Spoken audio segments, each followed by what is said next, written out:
Hey everyone, Nigel and Luke here, and welcome to another edition of Crimes of the Week International.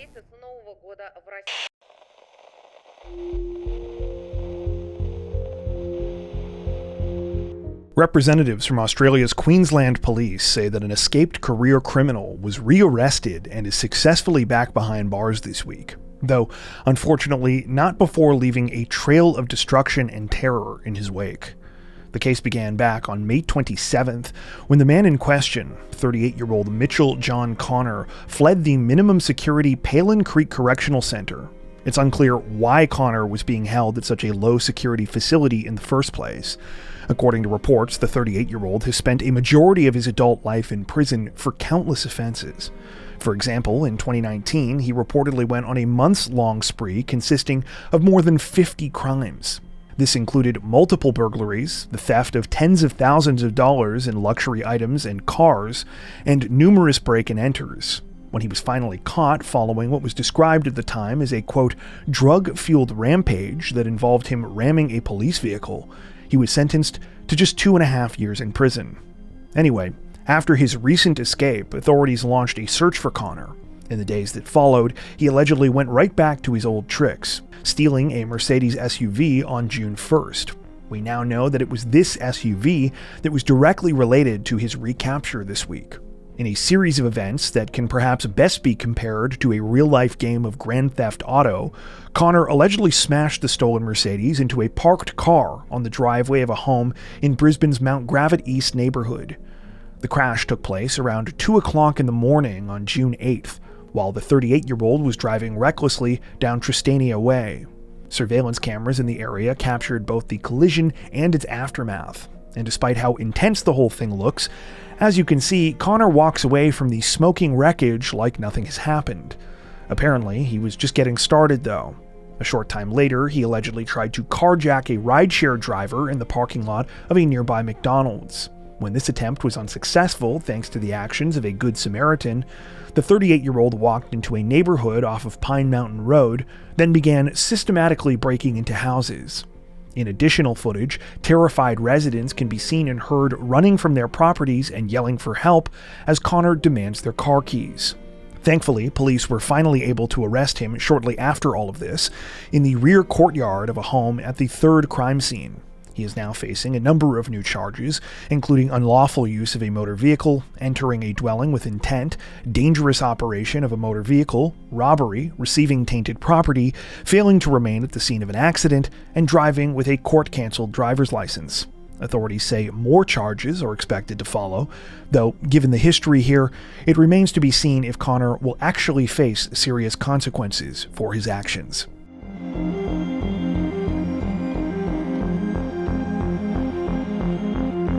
Representatives from England's Hampshire and Isle of Wight Constabulary say that one man has been charged this week and several others were placed under arrest following the awful murder of a local mother.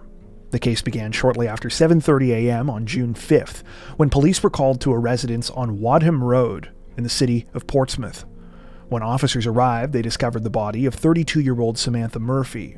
While Samantha's cause of death has not yet been released, authorities quickly began treating the situation as suspicious. They also put out an alert to the public asking for any information about a missing gold suitcase that they said they believed would help with the investigation. Over the next few days, Hampshire police announced a series of arrests, revealing that 4 men had been taken into custody. 3 of these men, identified only as a 41-year-old and 2 32-year-olds, have since been released on conditional bail. However, one of them, a 30-year-old Southsea man named Charlie James Jeans, has since been charged with murder. Currently, many questions still remain about the awful case. As I said before, we still don't know how Samantha was killed, nor has any information been released about a possible motive. Authorities have announced that they were able to locate the gold suitcase they were previously looking for, but they have not yet shared what evidence the item contained or how it is relevant to the case. What we do know, however, is that Samantha Murphy's death has left her family absolutely devastated. Not only did she leave behind 3 children, loved ones say that the loss has created an immense void in all of their lives. In a statement this week, they said in part, quote, "Sam was the friend everyone went to for advice and a compassionate ear. Our gracious host at Halloween and Christmas, Sam's home was always filled with warmth and cheer. She was strong-willed and determined, yet her kindness shone through, always quick to see the good in everyone. That mischievous and cheeky spirit she had as the youngest sister never faded. It was part of her charm, alongside her quirky little laugh, which continued to delight us into adulthood. We take comfort in knowing Sam would want her family and friends to pull together, ensuring her children are always protected and surrounded with the love she so generously gave. A GoFundMe has since been created with the goal of raising money to help look after Samantha's children. At the time of this recording, the investigation continues.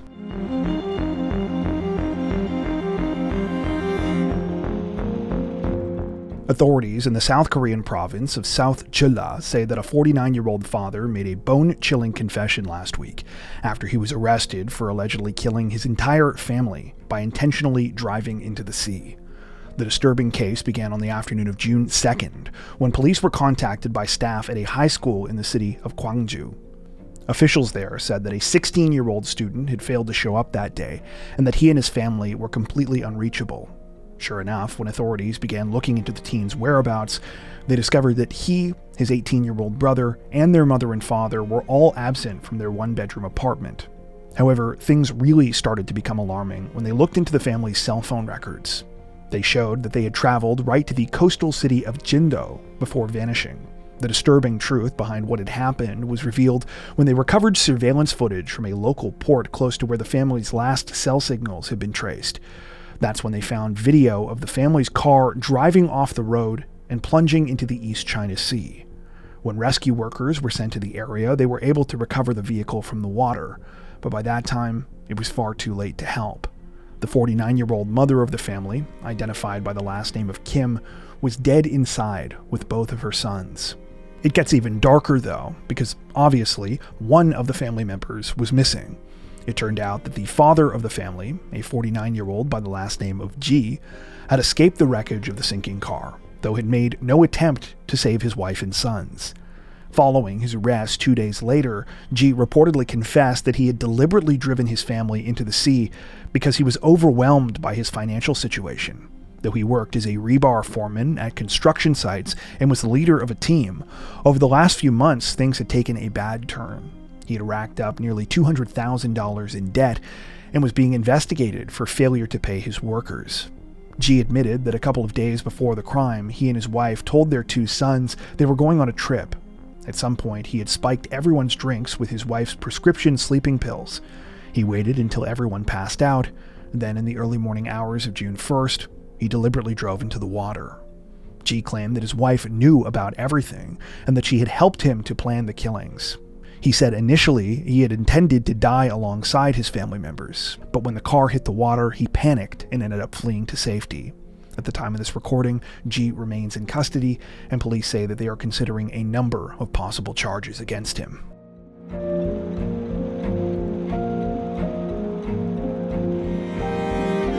The family and friends of a French teaching assistant are calling for change this week after she was shockingly murdered outside the school where she worked at the alleged hands of a young student.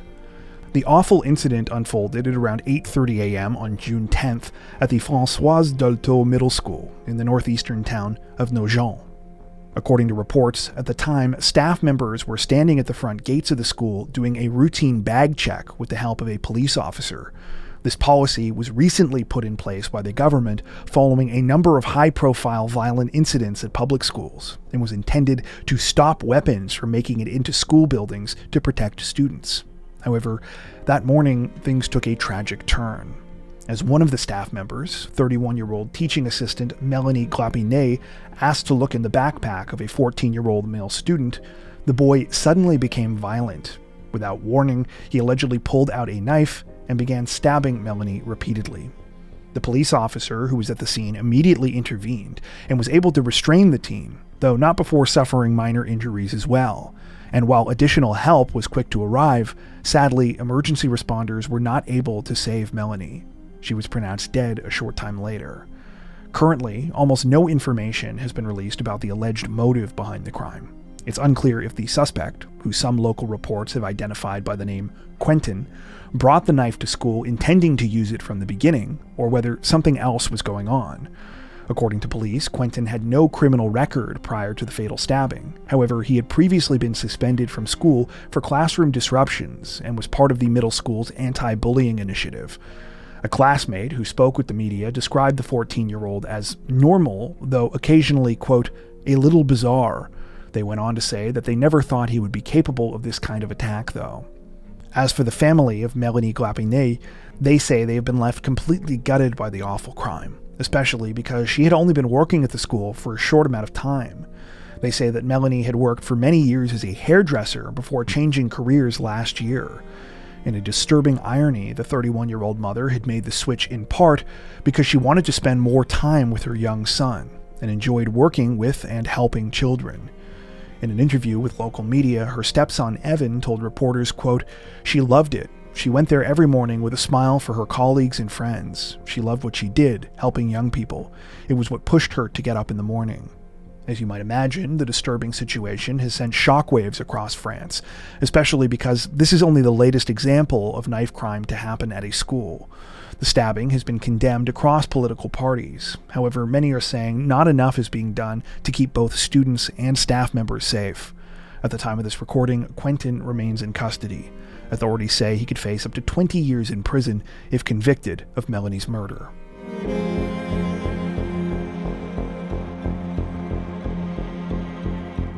Authorities in the Indian state of Meghalaya revealed a massive twist in the case of a missing newlywed couple, announcing that they had arrested the wife for her husband's murder more than a week after they vanished during their honeymoon.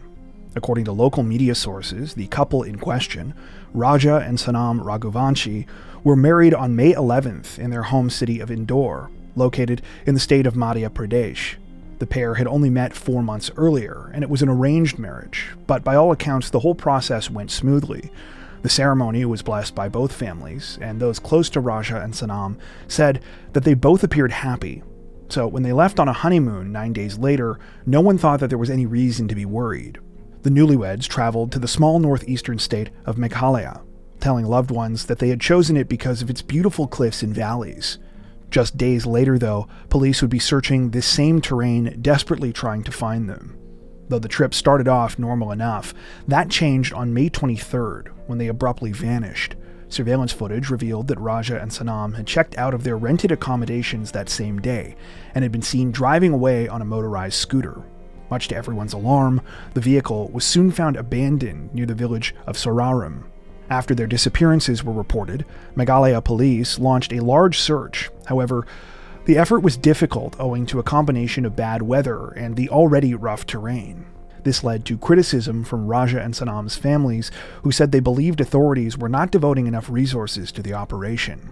Sadly, about a week and a half later, on June 2nd, everyone's worst fears were confirmed when Raja's body was discovered at the bottom of a gorge. His throat had been slashed, and his wallet, a gold ring, and a chain were missing. In the vicinity of the remains, police found the new husband's cell phone, along with a machete believed to be the murder weapon. Sanam was nowhere to be found, though. Initially, this prompted even more concern about her safety, with loved ones fearing that she had been kidnapped and was still being held by whoever had done this to Raja. However, the whole case was turned on its head when authorities made a surprise announcement. That announcement came on June 9th, when investigators revealed that Sanam was alive and unharmed. She was also under arrest for her husband's murder. Authorities now allege that Sanam planned Raja's killing with the help of at least 4 male accomplices. It's believed she orchestrated the fake disappearances to make it seem like she and her husband had been kidnapped and that she was also a victim. As for the motive behind the crime, that has not been officially confirmed, though it's been widely speculated that Sanam was having an affair with one of the other suspects. The 4 accused accomplices have also been arrested and remain in custody. While it seems that Raja's loved ones have now sided with police, several of Sanam's family members appear to be in denial about her alleged actions.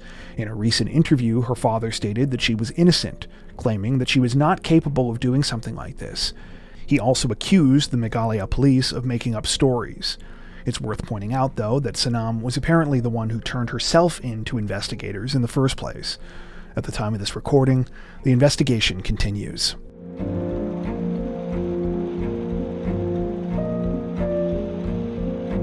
Authorities in the Italian region of Tuscany have released incredibly disturbing details in the case of a missing Romanian national, announcing that after several weeks, her remains have been found under chilling circumstances, and a man has now been arrested and charged in connection with the case. The investigation began in the middle of last month, when the victim, 30-year-old Denisa Maria Pan, disappeared after checking into a hotel in the city of Prato. Denisa, who was originally from Romania, had been living in Rome, but often traveled to Prato and other municipalities to meet men because she was involved in sex work. After being reported missing by worried family members and friends, authorities discovered that she had last been seen on May 15th, after arriving at that hotel in Prato with a man. The man was later identified as another Romanian national, 32-year-old Vasile Frumuzache. According to reports, Frumuzache is a married father of two who works as a security guard. Upon reviewing surveillance video at the hotel, police uncovered alarming footage that led them to fear the worst about what had happened. The footage showed Frumuzache heading into the building around 10:50 p.m. that night, carrying a black bag. When he left a little over 2 hours later, he now had a white suitcase, which he loaded into his Volkswagen Golf before driving away. It turned out that Frumuzache had a tracking device on his vehicle belonging to his insurance company, and police were able to use this to retrace his movements. The data led them to an abandoned farmhouse in the town of Montecatini Terme, roughly 20 miles away. It was here, on June 4th, that they recovered Denisa's remains. Even though investigators were already prepared for the possibility that Denisa was dead, the circumstances surrounding the murder and its aftermath were worse than anyone imagined. During a search of the farmhouse, they discovered that same suitcase captured in the surveillance footage from the hotel. Inside, in a plastic garbage bag, were pieces of Denisa's dismembered body. This included her head, which had been removed and set on fire. Following his arrest for the horrifying crime, Frumuzache reportedly confessed to killing and disposing of Denisa. However, he claimed that she had forced his hand. He stated that the two of them agreed to meet up after connecting through a dating app, but after they got intimate, Denisa began to blackmail him. The 32-year-old said that after he told her he was a married security guard, she demanded the equivalent of more than $11,000 US. He claimed Denisa told him if he didn't give her the money, she would find his wife and tell her about what had happened between them. Frumuzache said he strangled Denisa, then cut up her body to try and hide the crime. Despite the detailed story, investigators say the reality might be even more sinister and complicated. That's because during further conversations, they allege Frumuzache confessed to the murder of a second woman. According to police, the second victim, Anna Maria Andre, disappeared under circumstances very similar to Denisa back in August of 2024. Up until this week, no one knew what had happened to her, but that apparently changed when detectives found her car during a search of Frumuzache's home. The vehicle had reportedly been repainted and its license plates had been changed, but it was confirmed to belong to Anna thanks to other identifying features. When news of this connection was released to the public, as you might imagine, the information spread like wildfire. In fact, it quickly reached the jail where Frumuzache was being held, where it just so happened that a member of Anna's family was also an inmate. Upon learning about the 32-year-old's confession, the family member allegedly attacked Frumuzache with boiling oil. He is now being treated for first and second-degree burns to his face. At the time of this recording, the investigation into both women's murders are ongoing, and more developments are expected to follow. Police say they are also looking into whether there are other potential victims that they do not yet know about.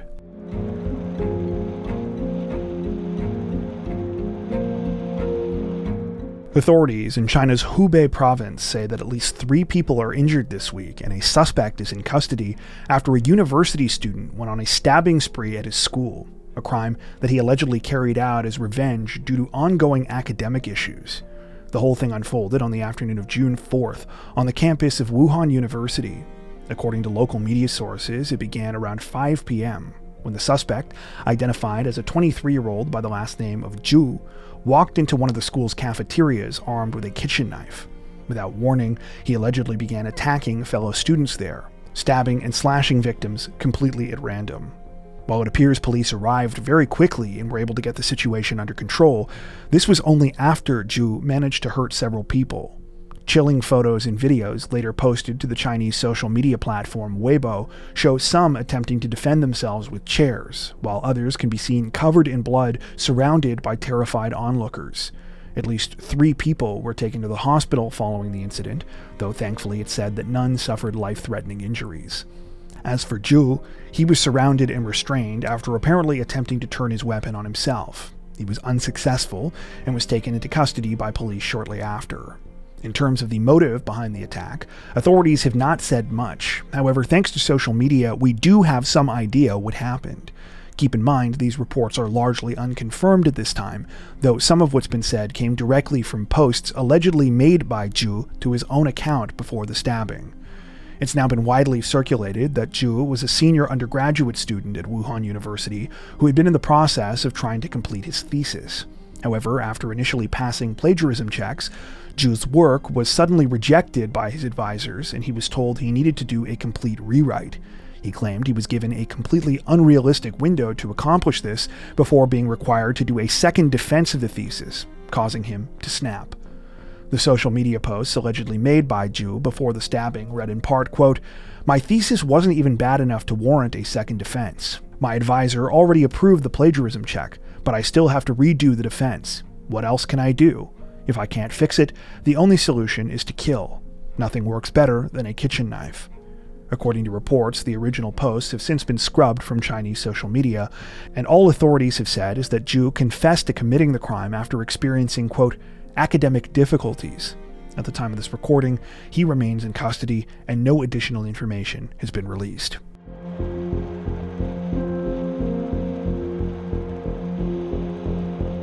People across the European nation of Austria are struggling to come to grips with a horrifying tragedy this week, after a mass shooting at a high school left 10 victims dead and at least a dozen others injured, a crime that has been called the deadliest attack in the country's modern history. The incident unfolded on June 10th at the Dreierschützengasse Secondary School in the city of Graz. It was just before 10 a.m. and morning classes were well underway. Some students were in the middle of end-of-year exams when suddenly loud bangs began to ring out in rapid succession.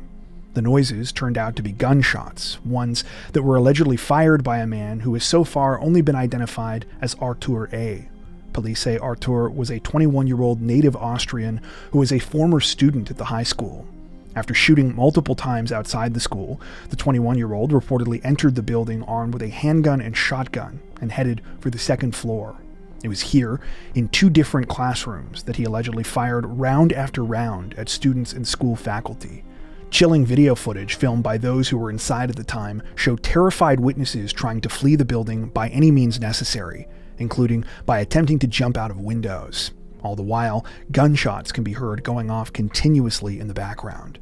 While police arrived at the scene very quickly after being alerted to what was going on, it apparently took at least 13 minutes for the situation to be brought under control.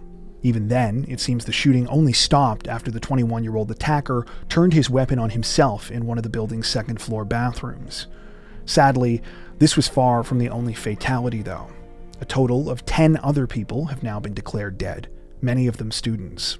A further 12 people suffered injuries of varying severity, with some still said to be in critical condition. According to the latest available reports from Austrian media outlets, the youngest victim was only 14 years old, while at least 9 others were between the ages of 15 and 17. A 59-year-old teacher was also among the deceased. At the time of this recording, all of this is very recent, so police have not confirmed many details about the crime, especially those related to the alleged motives of the shooter. However, multiple news outlets in the country have reported that Artur A. may have planned the mass killing as a revenge attack. According to these reports, the 21-year-old dropped out of school after failing to graduate, and it's believed that one of the classrooms he targeted was a room where he had formerly been taught when he was a student there. Additionally, Artur allegedly left behind a, quote, farewell note, which was found inside his home, along with a non-functioning pipe bomb. Austrian media have reported that the note included statements made by the 21-year-old suggesting that he saw himself as a victim of bullying. That being said, so far police have not commented on this, other than to say that all information related to the motive behind the crime is speculative. What police have revealed is that Artur A. had no criminal record prior to the shooting. They also say that both weapons used in the attack were legally obtained, and that in addition to the note found at his home, the 21-year-old sent a video message to his parents. His mother reportedly contacted authorities immediately after viewing the video, but by that point the attack had already started. Currently, much of the situation is still under investigation, but in the meantime the government has announced 3 days of national mourning. Many events in the area have also been cancelled out of respect for the victims and their families, and counseling and support is being offered to many of those affected. Before we wrap up, we'd like to take a second to give a huge shout out to everyone who has made it this far into the video. Seriously, thank you so much for watching. If you found today's upload interesting and informative, we'd be honored if you'd consider liking and subscribing, as well as hitting the notification bell and selecting all notifications to stay up to date with our latest releases. If you're looking for additional ways to help support the channel, we'd love to have you join us over on Patreon. Patrons get ad-free and early access to all of our content, as well as 4 additional stories per week for each of our Crimes of the Week and Crimes of the Week International videos. You can learn more at patreon.com/crimezone, where you'll also find some of the fine folks whose names are currently on screen. All that being said, we understand that not everyone has the means to support financially, and that's totally okay. We appreciate every like, sub, share, and comment that you send our way. Once again, thanks so much everyone, and take care.